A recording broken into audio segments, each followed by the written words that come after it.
High বন্ধুরা, আসসালামু আলাইকুম। টু সিস্টার হোমে আপনাদেরকে জানাই স্বাগতম।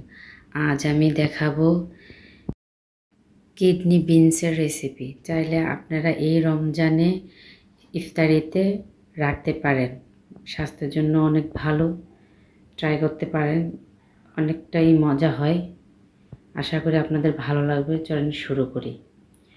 আমি কিডনি বিনসগুলা আমি এখন সিদ্ধ বসিয়ে দেব।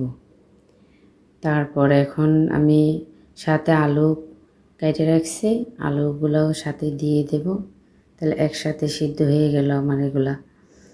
আর আপনাদের যদি আমার ভিডিও ভালো লাগে তাহলে আমার চ্যানেল থেকে ঘুরে আসতে পারেন। এখন আমি 1 চামচ লবণ দিয়ে দিলাম, ঢাকাটা দিয়ে দিচ্ছি, তারপর আবার ফেরত আসতেছে। এই দেখেন বিচিগুলা সিদ্ধ হয়ে গেছে, অনেকটাই মোটামুটি সফট হয়েছে দেখেন।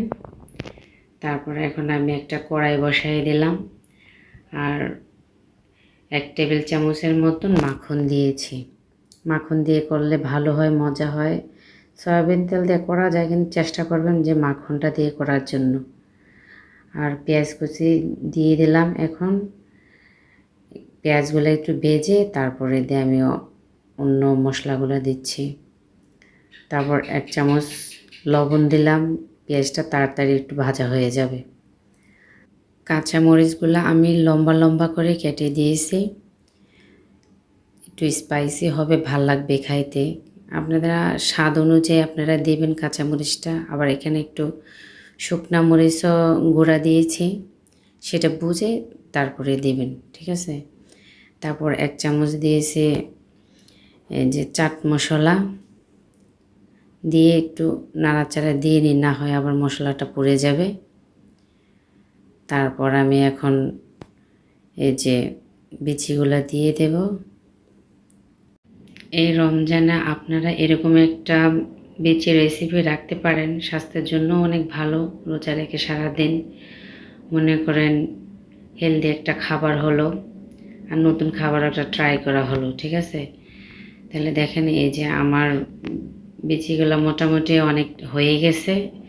এখন আমি একটু ধনিয়া পাতা দিয়ে দেব, তারপর সার্ভ করে আপনাদেরকে আমি দেখাচ্ছি। দেখেন দেখতে অনেকটাই সুন্দর হয়েছে।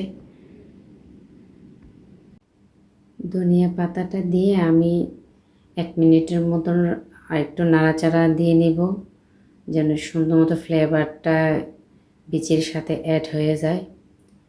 তারপরে দেখেন এখন আমি আপনাদেরকে সার্ভ করে দেখাচ্ছি। কিডনি বিনসের রেসিপি আপনারা চাইলে এটা সকালের নাস্তায়ও রাখতে পারেন। হেলদি একটা খাবার। এতক্ষণ আমার সাথে থাকার জন্য আপনাদেরকে অনেক ধন্যবাদ। আসসালামু আলাইকুম।